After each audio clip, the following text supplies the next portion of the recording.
Hola a todos, ¿cómo están?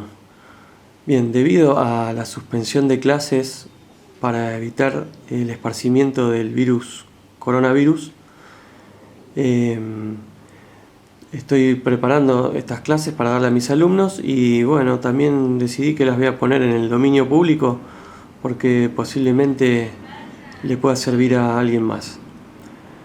En esta oportunidad lo que vamos a analizar es un circuito de corriente continua, el tipo mixto. ¿Eso qué quiere decir? Que tiene algunas partes del circuito que están en serie y otras partes del circuito que están en paralelo. Obviamente este circuito no tiene ninguna utilidad práctica, pero es simplemente para poder aprender a analizar el mismo, ¿no? O sea, lo que nos interesa saber es poder calcular todas las corrientes y todas las tensiones presentes en el circuito. Como dato, lo que yo propongo en este circuito es la tensión de la fuente y los valores de cada una de las resistencias, ¿sí? Bien, lo primero que vamos a anotar en este circuito es que en grandes rasgos tenemos esta resistencia que está en serie con este grupo de 3 resistencias y está en serie con esta otra resistencia. A su vez, estas 3 resistencias aisladas entre sí están una en paralelo respecto de la otra.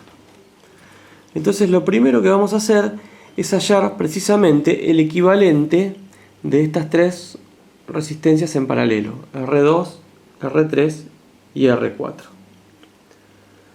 Los datos del circuito son los siguientes. La tensión es 15 volt, R1 vale 1 kΩ, R2 vale 1 kΩ, R3 vale 2,2 kΩ, R4 vale 4,7 kΩ y R5 vale 470 ohm. Entonces, como dije anteriormente, primero vamos a hallar el equivalente o la resistencia equivalente entre R2, R3 y R4, que yo le voy a llamar RP o R del paralelo, que va a ser igual a la inversa de la suma de las inversas de cada resistencia, ¿sí? Porque son sumas de conductancias. Entonces vamos a tener que la resistencia de ese paralelo va a ser igual a 1 dividido 1 sobre R2 más 1 sobre R3 más 1 sobre R4. Reemplazamos los valores y nos queda 1 dividido 1 sobre 1 kΩ más 1 sobre 2,2 kΩ más 1 sobre 4,7 kΩ. Y el resultado da 599,7 ohm. Por regla general, para saber si la cuenta o el cálculo de una resistencia equivalente de un paralelo está correcta, el valor final o resultante siempre debe ser menor a la más chica. Acá está rondando los 600 ohms y fíjense que la resistencia más chica vale, estamos por acá, 1 kilo. Así que podemos asumir que está correcto. Luego lo que vamos a hacer es calcular la resistencia total del circuito, que como dijimos antes sería la suma de R1 más el equivalente del paralelo más R5. ¿Por qué? Porque esto está en serie con esto y está en serie con esto. Y la resistencia equivalente de un circuito serie es la suma de todas las resistencias que lo componen. Entonces vamos a tener como resistencia total a R1 más la resistencia del paralelo más R5, que es igual a 1 kΩ más 599,7 ohm más 470 ohms. Esto nos da 2069,7 ohms. Una vez calculada la resistencia total del circuito, lo primero que podemos hallar, el primer valor que podemos hallar es la corriente total del circuito, que fíjense, luego se va a dividir en 3 ramas en el circuito paralelo, I1, I2 e I3, que luego se van a volver a juntar a la salida de este nodo y van a formar la I total o la corriente total del circuito, que retorna a la fuente. Ahora, la I total la vamos a calcular utilizando la ley de Ohm, que es igual a la tensión dividido la resistencia. Entonces vamos a tener que... ¿Dónde estamos? Acá. que la I total va a ser igual a la tensión presente en el circuito dividido la resistencia total, que es la que acabamos de averiguar. O sea, 15 volt dividido 2069,7 ohm. Esto nos da que en el circuito, o el consumo total de ese circuito, es de 7,247 miliamperes.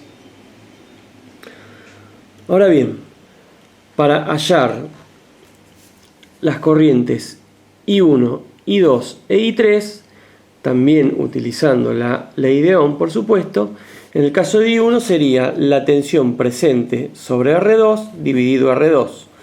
Para I2 sería la tensión presente sobre R3 dividido I2. Y para I3 sería la tensión presente sobre R4 dividido R4. Como las tres resistencias están en paralelo, la tensión o la diferencia de potencial presente en cada una de ellas va a ser la misma. O sea que la tensión sobre R2 es igual a la tensión sobre R3 y es igual a la tensión sobre R4. Y que yo la llame de forma genérica como BP, o sea la tensión que hay en el paralelo. Para averiguar esa caída de tensión, utilizamos la ley de Ohm y no va a ser más que la corriente total del circuito multiplicada por el equivalente de todo esto, ¿sí? De la resistencia del paralelo. Entonces, acá tenemos que la BP va a ser igual a la I total multiplicado por RP. Son dos valores que ya hallamos. Entonces nos queda que 7.247 mA multiplicado por 599,7 ohm nos va a dar 4,346 volt en esa parte del circuito. Eso quiere decir que entre estos dos extremos, entre estos dos nodos, vamos a tener 4,346 volt aplicados. Entonces, como dijimos antes, I1 va a ser igual a la tensión presente en el paralelo dividido R2, o sea, 4,346 volt dividido 1K nos va a dar 4,346 mA. Para I2 va a ser nuevamente la tensión en el paralelo dividido R3, 4,346 volt dividido 2200 ohm nos da 1,975 mA.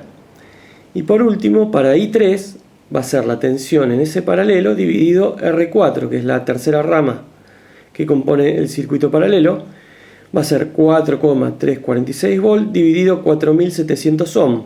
Esto nos da 924,68 microamperes.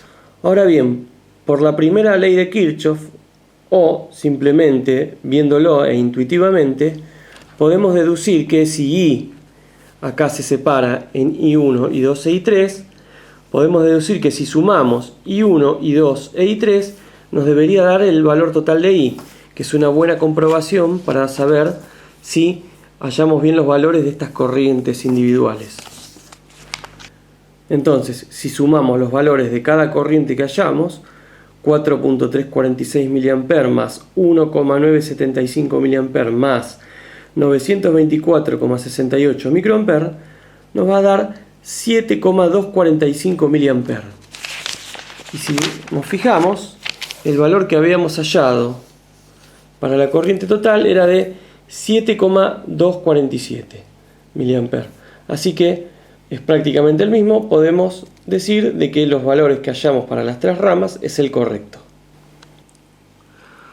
Por último, la otra comprobación que podemos hacer es sumar las caídas de tensión en este gran circuito serie.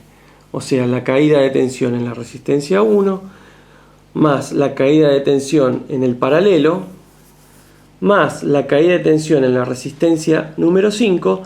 Si la sumamos nos debería dar el valor de tensión de la fuente, ¿sí?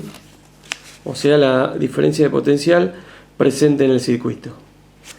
Nótese que siempre las caídas de tensión van en contra de la circulación de corriente. Si la corriente circula para allá, la caída de tensión es en aquel sentido, y la punta de la flecha indica el signo positivo. O sea que este extremo de la resistencia es más positivo que este. Este extremo o este nodo del paralelo es más positivo que este, y este extremo de la resistencia R5 es más positivo que este. Entonces, por último, para hallar la caída de tensión sobre la resistencia 1, va a ser igual al producto de la corriente que circula por R1, que es la I total, multiplicado por R1. 7,247 mA por 1K nos va a dar 7,247 volt. La tensión en el paralelo ya la hallamos previamente y es 4,346 volt. Y la caída de tensión en R5 va a ser la corriente total del circuito multiplicado por R5, que es igual a 7,247 mA por 470 ohm. Esto nos da 3,406 volt.